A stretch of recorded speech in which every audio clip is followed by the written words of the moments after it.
Hello everyone, नमस्कार। Action GS के इस मंच पर आप सभी का स्वागत है। फ्रेंड्स, आज की हमारी क्लास भारत पाकिस्तान संबंधों पर होगी। इस पर्टिकुलर क्लास में हम यह जानने की कोशिश करेंगे कि भारत और पाकिस्तान के संबंध 1947 से आज तक किस प्रकार से हैं, यानी कि हमारे बीच जो संबंध है खास करके वह नकारात्मक है, मतभेदों से घिरे हुए हैं, विवादों से घिरे हुए हैं। साथ ही इसके कुछ बड़ी शक्तियों ने भी हमारे पाकिस्तान के संबंधों को तहस नहस करने में बड़ी महत्वपूर्ण भूमिका का निर्वहन किया है। चाहे वह अमेरिका हो, चाहे फिर चीन हो, या फिर अन्य बड़े बड़े राष्ट्र हों, जो हमारे और पाकिस्तान के बीच जो संबंध है उसको सामान्य होने के लिए अवरोधक का कार्य करते हैं। उनके लिए यह फर्टाइल लैंड है कि वह अपने गलत विचारों को, गलत बीजों का बीजारोपण कर दें, ताकि हमारे और पाकिस्तान के बीच जो मुद्दे हैं वे कभी सुधार की तरफ ना बढ़े, बल्कि उन मुद्दों की गहराई जो है वह निरंतर बढ़ती रहे। और उसका परिणाम होता है कि बड़ी बड़ी शक्तियां अपने प्रभुत्व को कायम करती हैं, अपने हथियारों को बेचती हैं। भारत पाकिस्तान के बीच अगर शांति हो जाएगी तो बड़े बड़े हथियार के जो प्रोड्यूसर कंट्री हैं, उन कंट्रियों की जो इकोनॉमी चल रही है हथियार पर, वे हथियार बिकना बंद हो जाएंगे, उनकी इकोनॉमी को लॉस होगा। इन सब कारणों की वजह से भारत और पाकिस्तान के बीच वह विवादों को कभी समाप्त ही करना नहीं चाहते, बल्कि वह इसे एक उर्वर भूमि के रूप में देखते हैं कि जितना विवाद उतने हथियारों के सेलिंग। और यह भी जानेंगे कि आखिर इन बड़े देशों को या जो हमारे बीच विवाद जनरेट हो रहे हैं, क्रिएट हो रहे हैं, उन विवादों के पीछे रियल पिक्चर क्या है, रियल थीम क्या है। मेरे कहने का मतलब ये है कि हम उन मुद्दों को भी जानेंगे जिन मुद्दों के आधार पर भारत पाकिस्तान के संबंधों में तनाव की स्थिति उत्पन्न होती है, विवाद की स्थिति उत्पन्न होती है। कुछ ऐसे महत्वपूर्ण मुद्दे हैं, उन सभी मुद्दों को जानेंगे। खास करके हम इस पर्टिकुलर क्लास में यह जानने की कोशिश करेंगे कि किन किन महत्वपूर्ण मुद्दों पर भारत और पाकिस्तान के संबंध जो हैं वह बिलगाव की स्थिति में होते हैं, अलगाव की स्थिति में होते हैं, युद्ध की स्थिति तक तब्दील हो जाते हैं। और इसके प्रत्यक्ष उदाहरण है कि कई युद्ध लड़े गए, प्रॉक्सी वार, आतंकवाद जैसी लगातार घटनाओं के माध्यम से संबंध बहाली तो कम, संबंध के बिलगाव की स्थिति ज्यादा उत्पन्न होती है। देखते हैं आज की इस क्लास में हम किन किन मुद्दों पर चर्चा करेंगे।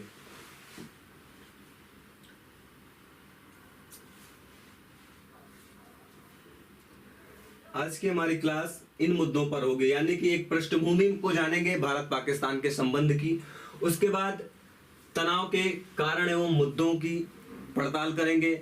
उन मुद्दों में कुछ ऐतिहासिक कारण है, कुछ तात्कालिक कारण है, संपत्ति का बंटवारा, क्षेत्र का बंटवारा, कर्ज का बंटवारा, पाक विदेश नीति, जल विवाद, सीमा विवाद, आतंकवाद, युद्ध, प्रॉक्सी वार, व्यापार विरोध, कश्मीर मुद्दा, सहयोग कैसे हो सकता है, चीन पाकिस्तान कनेक्शन क्या है, और इससे संबंधित अन्य महत्वपूर्ण जो पहलू हैं, इन सभी पहलुओं पर हम फोकस करने की कोशिश करेंगे।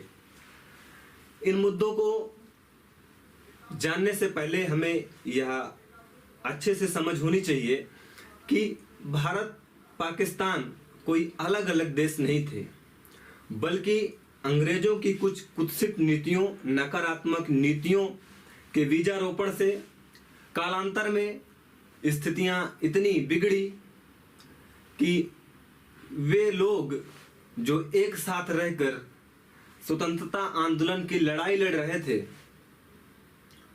उन लोगों में इतना मतभेद उत्पन्न हुआ कि मतभेद विभाजन पर ही समाप्त हुआ। यह कहना भी उचित नहीं है कि विभाजन के बाद समाप्त हो गया, वह लगातार कंटिन्यूअस चला आ रहा है। एक के बाद एक नए विवाद उत्पन्न हो रहे हैं। उन विवादों के समाधान के लिए जो भी कोशिशें की जाती हैं वह कम हो जाती हैं। तो आखिर ये सब विवाद, ये विभाजन को थोड़ा सा हम जान लें, तब आगे की जो रणनीति होगी क्लास की आज के वैदेशिक संबंध को समझने की उसमें जरा आसानी होगी। इसका पृष्ठभूमि जानते हैं। पृष्ठभूमि का मतलब ये है कि जब माउंटबेटन योजना के तहत भारत और पाकिस्तान का विभाजन हुआ, तो एक नए देश के रूप में पाकिस्तान का आविर्भाव हुआ, जन्म हुआ। यानी कि पाकिस्तान का जन्म भारत के कुछ हिस्सों को काटकर किया गया और 14 अगस्त 1947 को एक नए राष्ट्र के रूप में पाकिस्तान का जन्म हुआ। जन्म से ही, क्योंकि जन्म होने में ही कुछ ऐसे विवाद थे जो इस बात के लिए प्रेरित कर रहे थे कि विभाजन तो सफल हो गया, लेकिन आगे इन दोनों देशों के जो संबंध हैं वह कभी सफल नहीं होंगे, क्योंकि जिन्ना के द्वारा प्रस्तुत द्विराष्ट्र सिद्धांत यानी कि डुअल नेशन थ्योरी के तहत पाकिस्तान का विभाजन हुआ। डुअल नेशन थ्योरी आप मॉडर्न हिस्ट्री में पढ़ते होंगे, लेकिन यहां से थोड़ा सा उस पर प्रकाश डालते हैं कि जिन्ना ने कहा कि हिंदू और मुस्लिम दो अलग संप्रदाय हैं, वे कभी एक साथ नहीं रह सकते, इसलिए आवश्यक है कि मुस्लिमों के लिए एक पृथक राज्य की स्थापना की जाए। लेकिन कांग्रेस ने कभी भी इस सिद्धांत को स्वीकार नहीं किया। कांग्रेस ने कहा कि हमारी जो नीति है, कांग्रेस का मतलब आज की कांग्रेस ने उस समय स्वतंत्रता आंदोलन को लीड करने वाली सबसे महत्वपूर्ण संस्था थी, इसलिए जो भी विचार, जो भी निर्णय लिए गए वह कांग्रेस लेड यानी कि कांग्रेस से प्रभावित डिसीजन थे। इसलिए क्लास में कांग्रेस वर्ड का प्रयोग किया जाएगा। इसे किसी पॉलिटिकल पार्टी से न जोड़ा जाए, बल्कि 1947 या स्वतंत्रता के समय के जो सिनेरियो था उस सिनेरियो से जोड़ने की आप कोशिश करें। कांग्रेस ने कहा, देखिए जिन्ना जी, मैं आपके डुअल नेशन थ्योरी यानी कि द्विराष्ट्र सिद्धांत को स्वीकार नहीं करती और धर्म के आधार पर हम राज्य के निर्माण की संकल्पना को स्वीकार नहीं करेंगे और हम भारत का विभाजन एनी हाउ किसी भी कंडीशन में होने नहीं देंगे।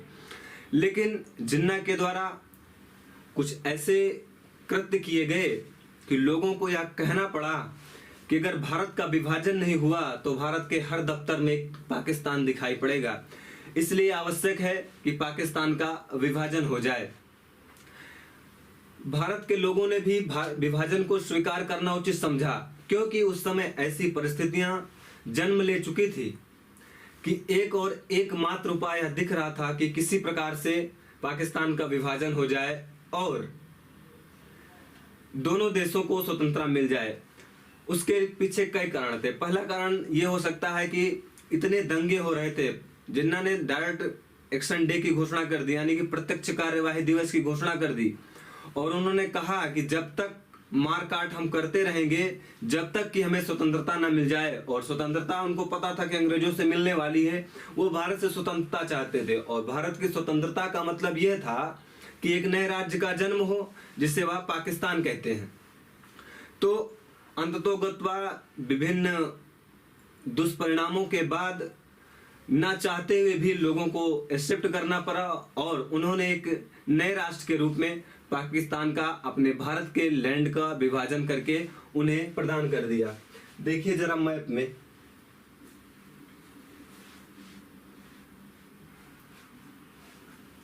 ये तत्कालीन यानी कि 1947 का भारत है।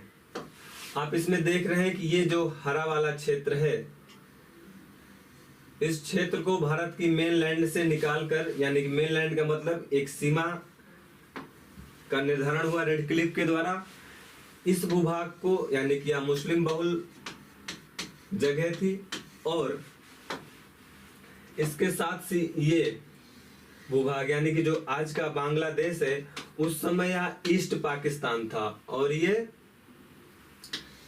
इतना था, यानी कि पूर्वी और पश्चिमी दो जगहों को मिलाकर पाकिस्तान का निर्माण किया गया। यानी कि यहां भी पाकिस्तान ये भी था और ये भी पाकिस्तान था।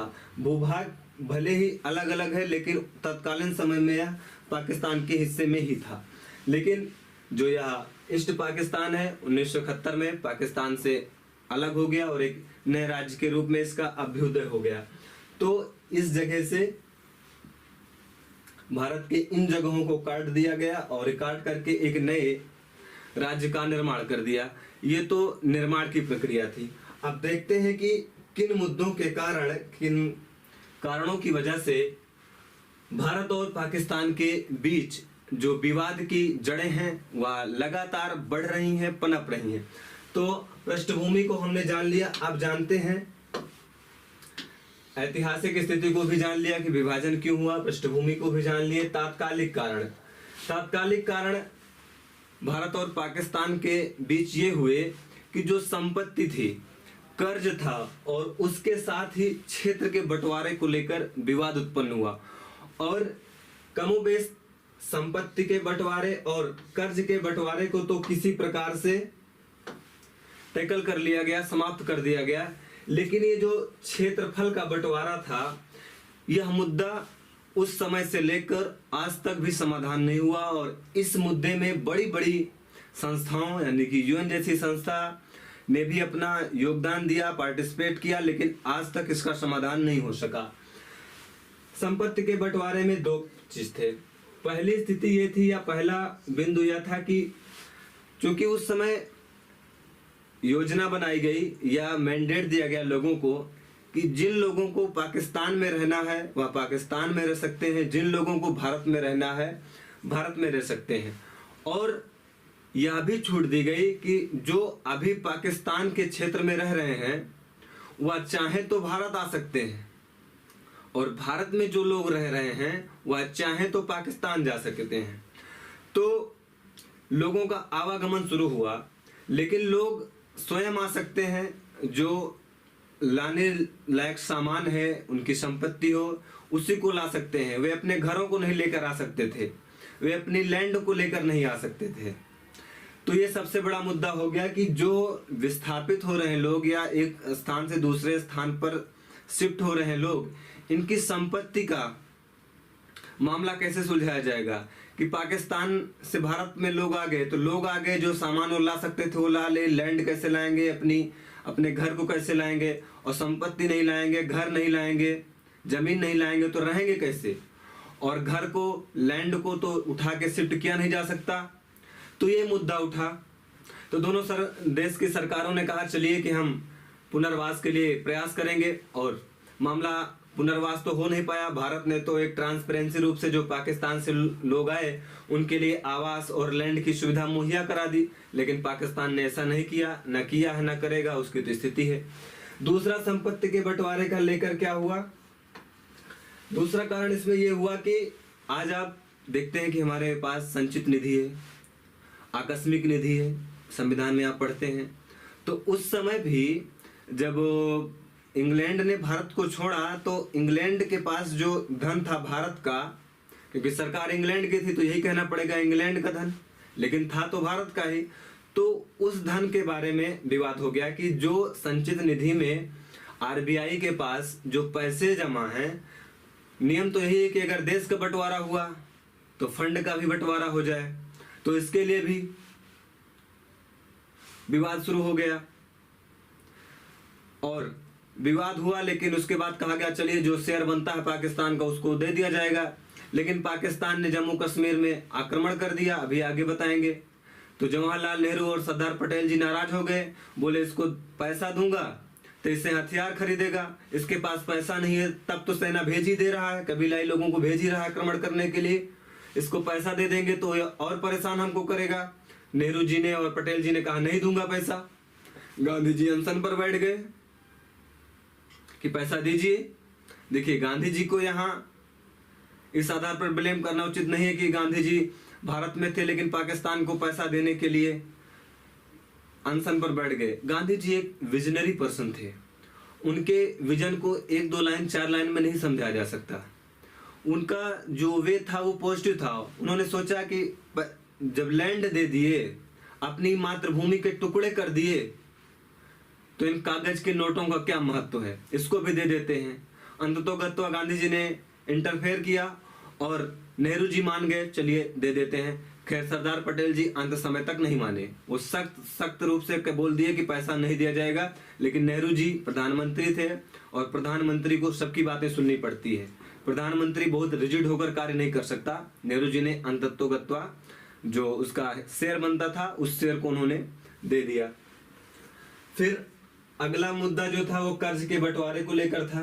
भाई आज जो हमारी सरकार है वह विदेशों से ऋण लेती है, तो उस समय अंग्रेजों ने भी बहुत ऋण लिया था और एक कारण भी था ऋण लेने का उनका, और कि उनको पता था कि भारत में अब असहयोग आंदोलन, भारत छोड़ो आंदोलन चालू हो गए हैं और आंदोलन एक दिन इस स्थिति पर पहुंचेगा कि हमें भारत छोड़कर जाना पड़ेगा।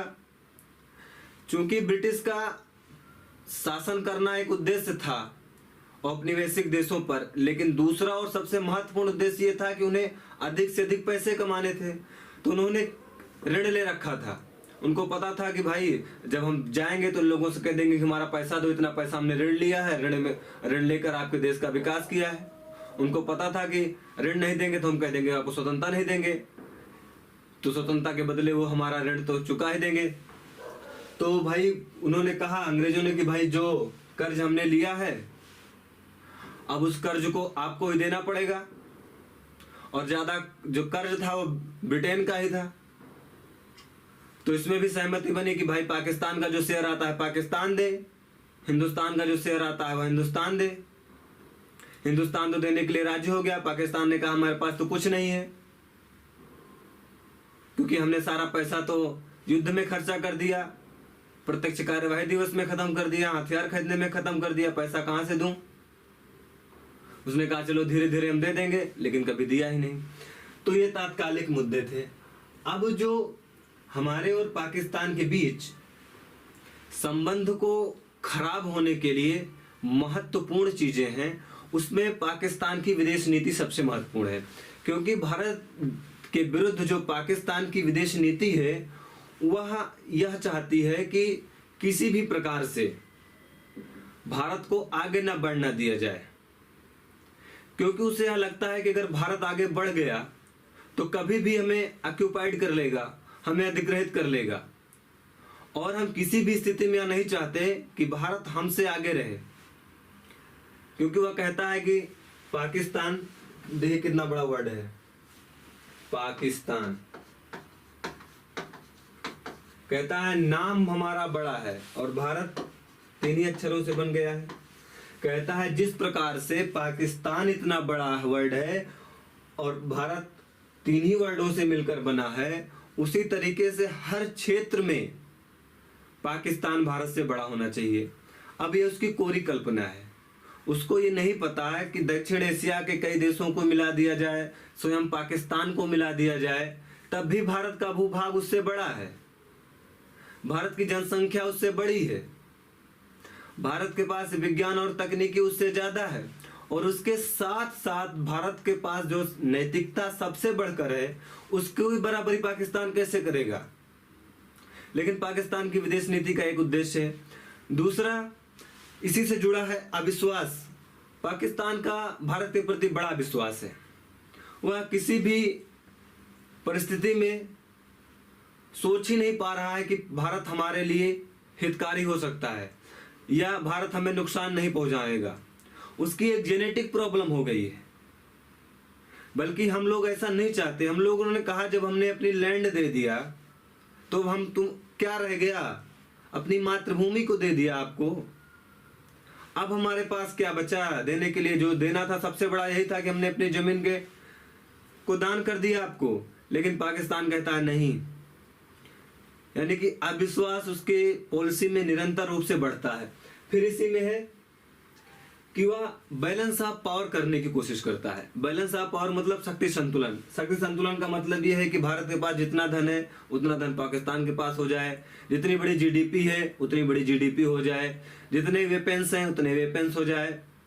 जब भारत ने परमाणु बम का परीक्षण किया तो वहां का जो पाकिस्तान का प्रधानमंत्री था वो यूएनओ में कह रहा है कि हम भूखे मर जाएंगे, कपड़े नहीं पहनेंगे, नंगे रहेंगे, पानी नहीं पिएंगे, लेकिन अपनी सुरक्षा के लिए हम परमाणु बम जरूर बनाएंगे। यानी कि देखिए, भूखा रह जाएगा, नंगा रह जाएगा, आदिमानव बन जाएगा, लेकिन भारत को संतुलन करने की कोशिश करेगा। शक्ति संतुलन का मतलब यही होता है कि मान लीजिए 2 देश हैं और ये देश को मान लीजिए कमजोर है और ये देश मजबूत है, तो ये कमजोर देश जो है सोचेगा कि ये जो मजबूत देश है इसके बराबर हम हो जाएं, चाहे वह पैसे का मामला हो यानी कि आर्थिक मामला हो, व्यापारिक मामला हो, राजनीतिक मामला हो, वैदेशिक मामला हो, यानी कि जितने भी एलिमेंट हो सकते हैं प्रतिस्पर्धा के, उन प्रतिस्पर्धाओं में अपने को मजबूत करना चाहता है। ये शक्ति संतुलन है।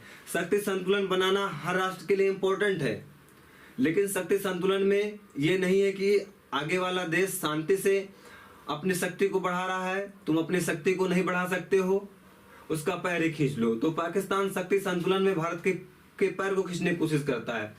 उसी के साथ आप कौटिल्य का सिद्धांत पढ़े होंगे कि मित्र का शत्रु शत्रु है और जो मित्र का शत्रु है वह मित्र बन जाएगा। यानी कि जो भारत के शत्रु देश हैं, हमारा सबसे बड़ा थ्रेट कौन है? चीन। पाकिस्तान ने सोचा कि चीन भारत का शत्रु है और चीन से हम मित्रता बढ़ा लेंगे तो हमारी शक्ति मजबूत हो जाएगी और दोनों शक्ति मिलकर भारत को बड़ी आसानी से हरा सकेगा हर मामले में। तो वह देशों से गठजोड़ बनाना शुरू कर दिया। भारत जब स्वतंत्र हुआ तो उस समय दो गुट थे, एक था सोवियत संघ, एक था अमेरिका। भारत सोचता था कि किसी भी गुट में हमें शामिल नहीं होना है, हमें अपनी स्वतंत्र विचारधारा, स्वतंत्र विकास करना है, अपने निर्णयों को स्वतंत्र लेना है। पाकिस्तान ने सोचा कि भारत ना यूएसए की तरफ जा रहा है ना अमेरिका की तरफ जा रहा है। उसने अमेरिका से गठजोड़ बनाना शुरू कर दिया। चूंकि अमेरिका को भी एक ऐसे मित्र की आवश्यकता थी जो संयुक्त राष्ट्र संघ यूएसएसआर यानी कि सोवियत संघ के विरुद्ध कार्य कर सके। जरा मैप से देखिए इसको।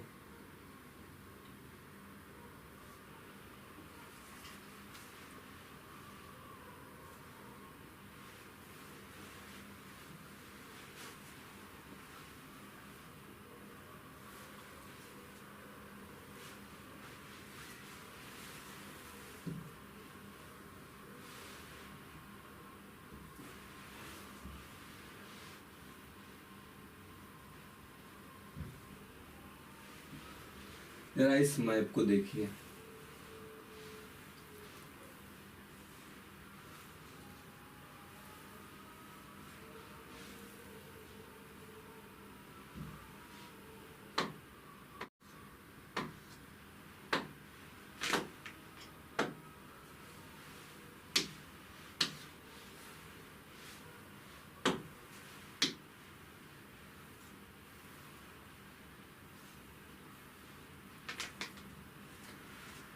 देखिए ये यूनाइटेड स्टेट यानी कि यूएसए अमेरिका,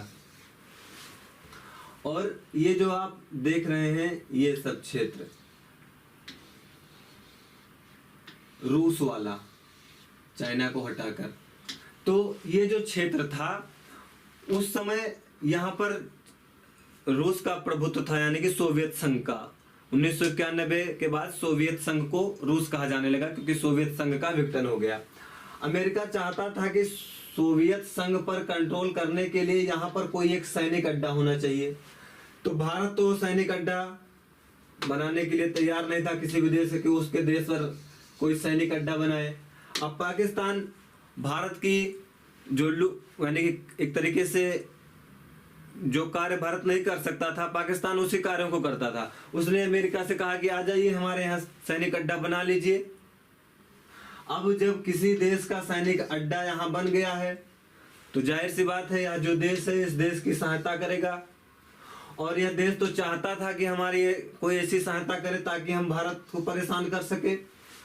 तो इसने गठजोड़ बनाया अमेरिका से और भारत को परेशान करने की कोशिश किया, खूब कोशिश किया। यहाँ तक कि इतना कोशिश किया कि जब भारत पाकिस्तान का युद्ध हुआ तो अमेरिका पाकिस्तान की सहायता के लिए अपने जहाजी बेड़ों को भेज दिया। फिर तत्कालीन प्रधानमंत्री इंदिरा गांधी जी ने सोवियत संघ से संधि की, उस संधि को मैत्री संधि कहा गया। फिर सोवियत संघ ने अमेरिका को कहा कि देखिए हमारी संधि हो गई है और आप यदि भारत पर अटैक करेंगे तो हम यह मानेंगे कि आपने सोवियत संघ पर अटैक किया। तो देख रहे हैं आप कि भारत के विरुद्ध वह गठजोड़ बना रहा है। पाकिस्तान ने कॉफी क्लब का निर्माण कर लिया। अभी आगे हम बताएंगे कॉफी क्लब का निर्माण इसलिए किया कि भारत को संयुक्त राष्ट्र संघ में सदस्यता न मिले। आगे भी इसका जिक्र है। फिर आगे पढ़ते हैं।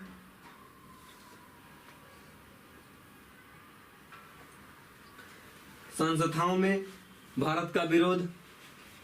अभी हमने आपको बताया कि पाकिस्तान जो है कॉफी क्लब का सदस्य बना और कॉफी क्लब का सदस्य बनने का उसका मेन ऑब्जेक्ट यही था, मेन उद्देश्य यही था कि किस प्रकार से कार्य करना है कि भारत को संयुक्त राष्ट्र संघ की स्थायी सदस्यता न मिले।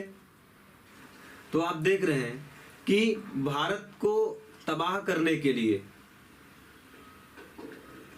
पाकिस्तान ऐसा कोई कदम पीछे नहीं छोड़ता, पीछे नहीं हटता कि भारत को परेशान करे। लेकिन उसका परिणाम क्या होता है?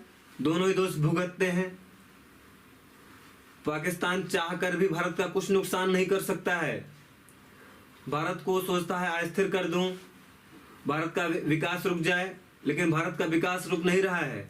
भारत लगातार अपने विकास का जो पहिया है उसको अनवरत रूप से चला रहा है और पाकिस्तान उस पहिए को रोकने के लिए ब्रेकर का काम करता है। लेकिन ब्रेकर की औकात कितनी है? बहुत ज्यादा है कि 1% 2% स्पीड को कम कर सकता है, लेकिन गंतव्य तक जाने के लिए वह ब्रेकर किसी व्यक्ति को रोक नहीं सकता। यानी कि भारत के पहिए के जो चलायमान स्थिति है उसको पाकिस्तान रोकने में सक्षम नहीं है। लेकिन ब्रेकर का कार्य करने के बाद वह डिस्प्यूट जनरेट करता है और डिस्प्यूट से दोनों देशों को नुकसान होता है। इसी तरीके से बिग ब्रदर सिंड्रोम जरा जान लीजिए। बिग ब्रदर सिंड्रोम एक ऐसी टर्मिनोलॉजी है जब हम वैदेशिक नीति को पढ़ते हैं कि जैसे आप परिवार में देखते हैं कि जो बड़ा भाई है उसकी आज्ञा मानी जाती है, छोटा भाई उसके सामने कम बोलता है। यानी कि डिसीजन मेकिंग में बड़े भाई की जो भूमिका होती है वह सबसे ज्यादा होती है। उसी तरीके से पाकिस्तान बिग ब्रदर सिंड्रोम से ग्रसित है। वह कहता है कि भारत हमसे बड़ा है तो भारत को हम छोटा करना है। छोटा करने के लिए वह अलगाववाद को भारत में बढ़ाता है, धार्मिक आधार पर धार्मिक मुद्दों को बढ़ाता है कि देखिए मुसलमानों के साथ बड़ा अत्याचार हो रहा है। फिर भारत कहता है कि सुनिए, आप अपने को देखिए कि आप कितना मुसलमानों का संरक्षण कर रहे हैं। हमारे यहाँ मुसलमान असुरक्षित नहीं है, हमारे यहाँ मुसलमान सुरक्षित हैं। हमारे देश का मुसलमान राष्ट्रपति बन रहा है, हमारे देश का मुसलमान मंत्री बन रहा है, कैबिनेट मंत्री बन रहा है। तो आप अपने यहाँ का देखिए। तो बिग ब्रदर सिंड्रोम जो एक अवधारणा है, यह अवधारणा भी भारत और पाकिस्तान के मध्य विवादों को जन्म देती है। अब इसी में जरा देखते हैं 3 मुद्दे क्षेत्रफल के बंटवारे को। क्षेत्रफल के बंटवारे में मुद्दा क्यों उठा? और एक ऐसा मुद्दा उठा कि आज तक इस मुद्दे का ना कोई समाधान हुआ है, ना ही निकट भविष्य में कोई ऐसे चिन्ह दिखाई पड़ते हैं कि भारत और पाकिस्तान के बीच इन मुद्दों का समापन या समाधान हो जाएगा। आप जानते हैं कि जब भारत को आजाद किया गया तो भारत की रियासतों के पास या भारत के राज्यों के पास 3 विकल्प थे। पहला विकल्प था कि वो भारत में शामिल हो जाएं, दूसरा विकल्प था कि वो पाकिस्तान में शामिल हो जाएं, तीसरा विकल्प था कि वह स्वतंत्र रह सकते हैं। लगभग जिसको जहां जाना था कूद काद के सब चले गए। लेकिन 3 लोग ऐसे थे जो यह बिल्कुल नहीं चाहते थे कि हम कहीं शामिल हों। उसमें एक था जम्मू कश्मीर वाला मामला, मेनली कश्मीर। दूसरा था जूनागढ़ और तीसरा था हैदराबाद। मैप से ही देखते हैं इसको।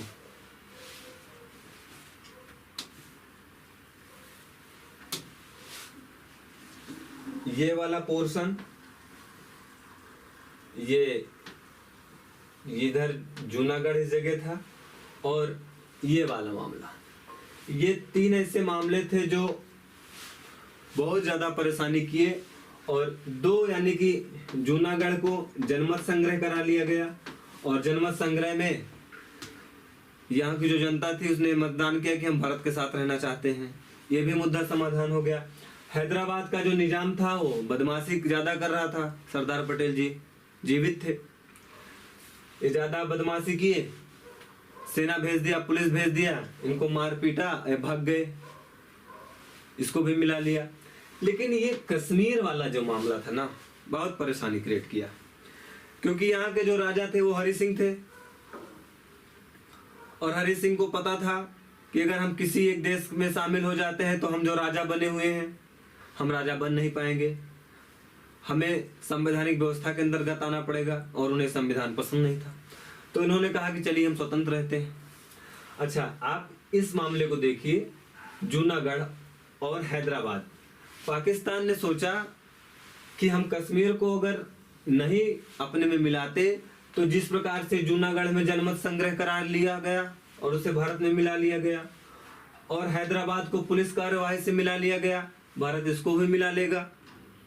और क्या करेगा यूएनओ और क्या करेगा ब्रिटेन, क्योंकि ब्रिटेन प्रेशर दे रहा था, देखिए शांति से जो काम करना हो करिए।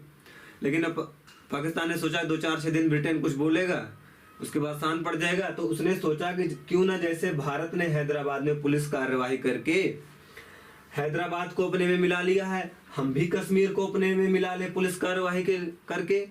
उसने कबीलाई के रूप में अपने सैनिकों को भेज दिया। अच्छा, इसमें भी उसने चाल चली, उसने सोचा कि कबीलाई के रूप में सैनिकों को भेजेंगे तो हम विश्व में कह भी पाएंगे कि देखिए हम तो अटैक कराया नहीं है, लेकिन कराया उसने ही था। कितने दिन तक ये बात छिप सकती थी। तो हैदराबाद मॉडल पर उसने कश्मीर को भारत से अलग करके पाकिस्तान में मिलाने की कोशिश की। हरि सिंह दौड़े दौड़े आए भारत के पास, नेहरू जी और पटेल जी बैठे थे, तो उसने नेहरू जी से कहा कि नेहरू जी हमको मिला लीजिए। नेहरू जी ने इशारा किया उनसे बात करिए, रियासतों के प्रतिनिधि जो हैं पटेल साहब हैं।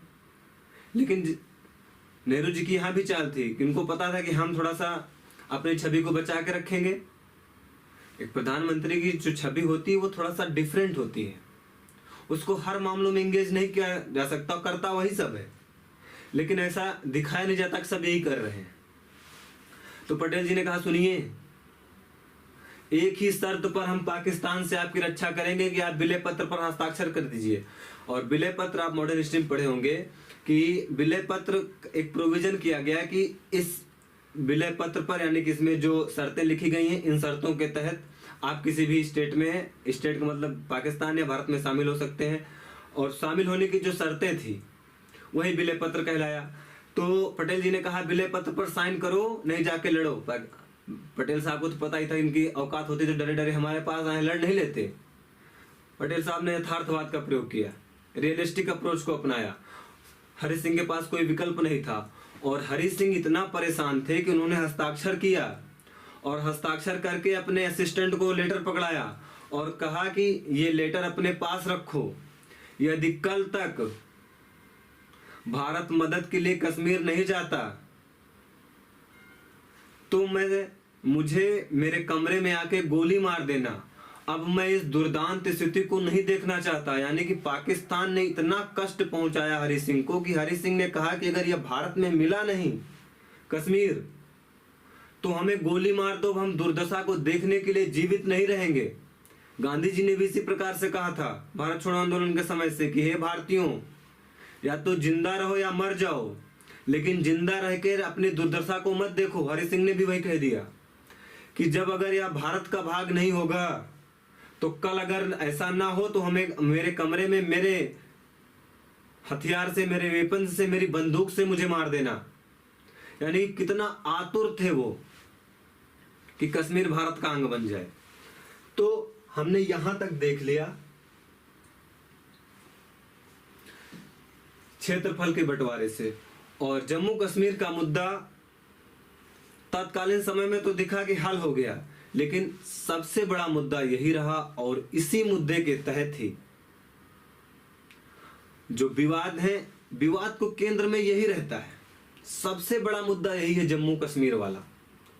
क्योंकि वो कहता है पाकिस्तान कि ये मुस्लिम बाहुल्य क्षेत्र है, और पाकिस्तान का गठन ही इसी आधार पर हुआ था कि मुस्लिम बाहुल्य क्षेत्रों में मुस्लिमों का संरक्षण भारत नहीं कर पाएगा, इसलिए उसे पाकिस्तान का निर्माण करना पड़ा, और इसलिए इसमें मुसलमानों की संख्या ज्यादा है, हमें दे दीजिए। तो भारत कहता है ऐसा सुनिए कि जितना तुम्हारे यहाँ पूरे देश में मुसलमान है उससे ज्यादा हमारे यहाँ है, क्यों ना आप ही मिल जाइए भारत में। इन्हीं शर्तों के तहत कई बार युद्ध हुए, युद्धों का परिणाम और उससे क्या दूरगामी प्रभाव पड़े, इन सारे मुद्दों को हम कल की क्लास में देखेंगे। आज हम उन कोर टॉपिकों को पढ़ लिए हैं जो सबसे ज्यादा महत्वपूर्ण है हमारे संबंधों को तनाव की स्थिति में ले जाने के लिए। कल हम तनाव के जो मुद्दे हैं, नदी जल विवाद है, आतंकवाद है, युद्ध है, युद्धों का परिणाम है, उसके बाद उससे जो संधि समझौते हुए, चाहे शिमला समझौता हो, ताशकंद समझौता हो, सर्जिकल स्ट्राइक हो, प्रॉक्सी वार हो, वो जो आर्थिक गलियारा बन रहा है जम्मू कश्मीर से जा रहा है, इन सारे मुद्दों को जानेंगे और खास करके यह जानेंगे कि क्या भारत और पाकिस्तान के संबंधों को कुछ रणनीतियों के तहत, कुछ कदमों के तहत सुधारा जा सकता है, इसको भी जानेंगे। तो आज की क्लास यहीं तक, कल फिर हम मिलेंगे, तब तक के लिए नमस्कार।